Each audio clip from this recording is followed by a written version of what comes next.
आइए इस एक्सप्लेनर की शुरुआत एक बेहद दिलचस्प सवाल से करते हैं कि आखिर प्राचीन वास्तुकारों ने सिर्फ कच्ची मिट्टी और पत्थरों का इस्तेमाल करके पूरे ब्रह्मांड का इतना विशाल और जीवंत प्रतिनिधित्व कैसे खड़ा कर दिया। मतलब जरा सोचिए, बिना किसी आधुनिक तकनीक, हेवी मशीनरी या कंप्यूटर्स के सदियों पहले लोगों ने जमीन पर ऐसी इमारतें बना दी जो सीधे आसमान से बातें करती हैं। कमाल की बात है ना। तो भारतीय उपमहाद्वीप की इस अद्भुत सफर में आपका स्वागत है।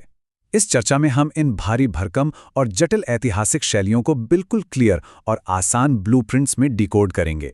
देखिए, प्राचीन और मध्यकालीन भारत के ज्यादातर बचे हुए आर्किटेक्चरल अवशेष धार्मिक ही हैं, और इन मंदिरों का जो विकास हुआ ना, वो अलग अलग क्षेत्रों के भूगोल और इतिहास का ही एक खूबसूरत नतीजा है।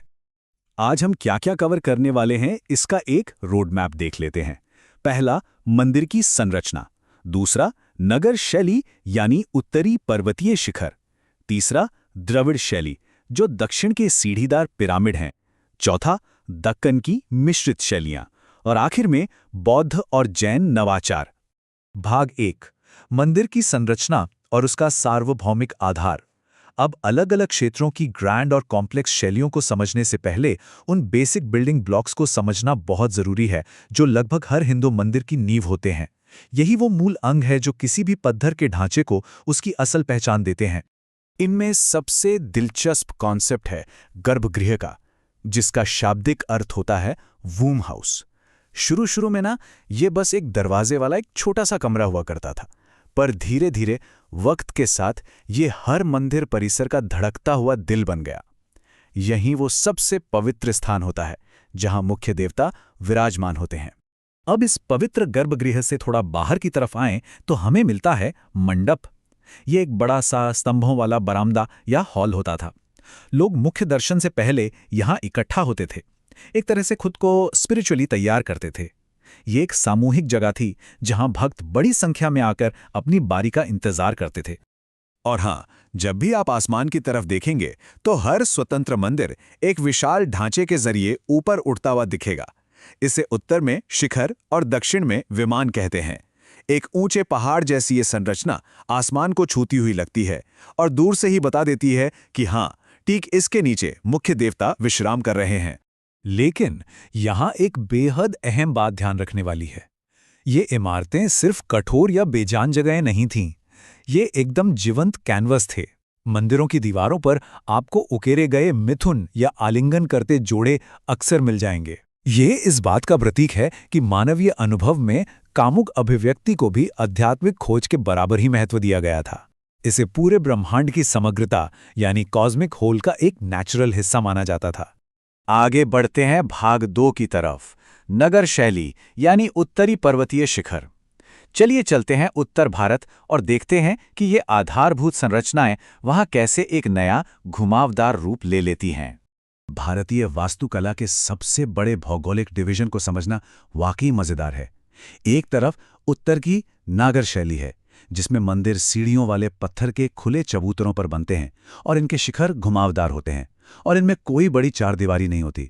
वहीं दूसरी तरफ दक्षिण की द्राविड़ शैली है, जो बिल्कुल अलग है। इनमें विशाल किलेनुमा चारदीवारी, बड़े बड़े एंट्रेंस गेट्स और एक अकेला जियोमेट्रिक सीढ़ीदार पिरामिड होता है। नागर शैली के अंदर ही अगर हम रीजनल वेरिएशंस को देखें तो तुरंत समझ आ जाएगा कि वहां की स्थानीय मिट्टी और पत्थरों ने क्या कमाल किया है। मध्य भारत के खजुराहों में बलवा पत्थर का इस्तेमाल, पश्चिम के माउंट आबू में नरम सफेद संगमरमर की बारीक नक्काशी, पूर्व में कामाख्या मंदिर का टेराकोटा और पहाड़ी इलाकों के पंद्रथन में लकड़ी और पत्थर का मिश्रण।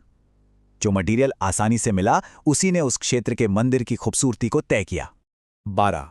अब जरा इन ढांचों के आकार का अंदाजा लगाइए। ये 12 नंबर उन 12 विशाल पत्थर के पहियों के जोड़ों को दर्शाता है जो ओडिशा के कोणार्क सूर्य मंदिर में तराशे गए हैं। इन पहियों ने पूरी की पूरी इमारत को ही सूर्य देवता के एक पौराणिक रथ में तब्दील कर दिया, जिसे 7 घोड़े खींच रहे हैं। इमेजिन कीजिए उस स्केल को। अब चलते हैं भाग 3 पर, द्रविड़ शैली यानी दक्षिणी सीढ़ीदार पिरामिड। जैसे ही हम दक्षिण की तरफ बढ़ते हैं, श्रद्धा और वास्तुकला का ये पूरा लैंडस्केप ड्रामेटिकली बदल जाता है। खुले चबूतरों की जगह अब ऊंची किले जैसी चारदीवारी ले लेती है। यहाँ आपको मिलेंगे विशाल गोपुरम यानी मेन गेट्स, ज्यामितीय आकार में ऊपर उठते सीढ़ीदार विमान और अंदर बड़े बड़े पानी के कुंड। पर इसमें सबसे आश्चर्यजनक बात क्या है पता है? ये मंदिर सिर्फ पूजा की जगह भर नहीं थे। ये आसपास की जमीनों और संसाधनों का प्रबंधन करने वाले बेहद ताकतवर प्रशासनिक और आर्थिक केंद्र भी बन चुके थे। और इस दौर के एम्बिशन की सबसे बड़ी मिसाल है थंजावुर का 11वीं शताब्दी का बृहदीश्वरा मंदिर। ये सबसे ऊंचा भारतीय मंदिर है। इसमें 2 विशाल गोपुरम हैं जो उस वक्त के चोला राजावंश की इंजीनियरिंग और उनकी तकनीक का एक मास्टर क्लास हैं। इस विशाल ढांचे को बनाने के लिए वास्तुकला के साथ साथ एक पूरा मूर्तिकला का सटीक कार्यक्रम भी एक ही वक्त पर अंजाम देना पड़ा था। भाग 4, दक्कन शैली और मिश्रित शैलियां।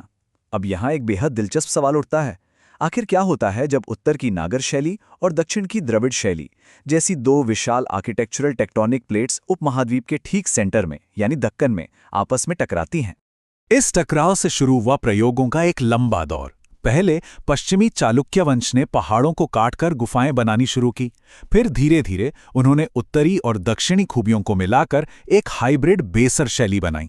और इस एवोल्यूशन का सबसे माइंड बेंडिंग हिस्सा था राष्ट्रकूटों का वो काम जहां उन्होंने पूरे के पूरे मोनोलिथिक स्ट्रक्चर्स को ईंट पत्थर से बनाने के बजाय सीधे जिंदा पहाड़ को तराश कर निकाल दिया। जरा इस सच को ध्यान से सुनिए। एलोरा का कैलाशनाथ मंदिर एक पूरी तरह से द्रविड़ इमारत है, जिसे जमीन से ऊपर की तरफ नहीं बनाया गया, बल्कि इस 30 मीटर लंबे टावर वाले मंदिर को एक पूरी पहाड़ी चट्टान को ऊपर से नीचे की तरफ तराश कर बनाया गया है। मानव इतिहास में इस लेवल का डेडिकेशन और वास्तुकला का कोई दूसरा उदाहरण मुश्किल ही मिलता है। आखिर में चलते हैं भाग 5 पर, बौद्ध और जैन नवाचार, पवित्र ब्लूप्रिंट्स को अपनाना। अपने इस आखिरी भौगोलिक और दार्शनिक पड़ाव पर हम देखेंगे कि कैसे बाकी धर्मों ने इन्हीं आर्किटेक्चरल नॉर्म्स को अपनाया और उनमें अपने अनुसार कैसे अनोखे बदलाव किए। उदाहरण के लिए बोधगया के महाबोधि मंदिर की डिजाइन वाकई अनोखी है, क्योंकि इसने खुद को किसी एक सख्त नियम में बंधने से इनकार कर दिया। इसने नागर शैली की तरह आधार पर एक संकरा सीमित ढांचा रखा और द्रविड़ शैली की तरह बिना किसी ट्रेडिशनल घुमाव के सीधे लीनियर रूप में ऊपर की तरफ बढ़ता चला गया। दोनों का एक परफेक्ट बैलेंस। 18 ये नंबर एक और हैरात अंगेज कोशिश को दर्शाता है। श्रवणाबेलागोला में जैन भगवान बाहुबली की एक फ्री स्टैंडिंग ग्रेनाइट स्टैचू है। एक ही चट्टान से बनी इस मूर्ति की ऊंचाई ठीक 18 मीटर है। ये इस बात का प्रमाण है कि उस दौर के लोग इमारतों और मूर्तियों के विशाल आकार को लेकर कितने पैशनेट थे। अगर हम जैन वास्तुकारों की बात करें तो उनका प्रभाव पहाड़ी क्षेत्रों को छोड़कर लगभग पूरे भारत में दिखता है। वो अपनी गुंबदार छतों और खूबसूरत ब्रैकेट आकृतियों के लिए बेहद मशहूर थे। और हाँ, उन्होंने गुजरात के पालिताना जैसे विशाल मंदिर शहरों का निर्माण किया, जहां मंदिर अकेले नहीं बल्कि एक साथ क्लस्टर्ड थे। इस अप्रोच ने पश्चिमी और मध्य भारत के लैंडस्केप को एक बिल्कुल ही अलग टेक्सचर प्रदान किया। तो इस चर्चा के अंत में एक सवाल अपने दिमाग में जरूर घूमने दीजिए।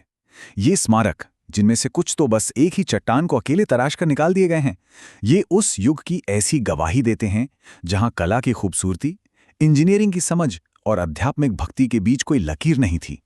उस ऐश्वर्य और मानवीय इच्छा शक्ति के बारे में सोचिए, जिसने पूरे ब्रह्मांड को इतनी सटीकता से पत्थरों में उकेर दिया। उम्मीद है इस एक्सप्लेनर ने आपको अपने इतिहास को देखने का एक नया और रोचक नजरिया दिया होगा।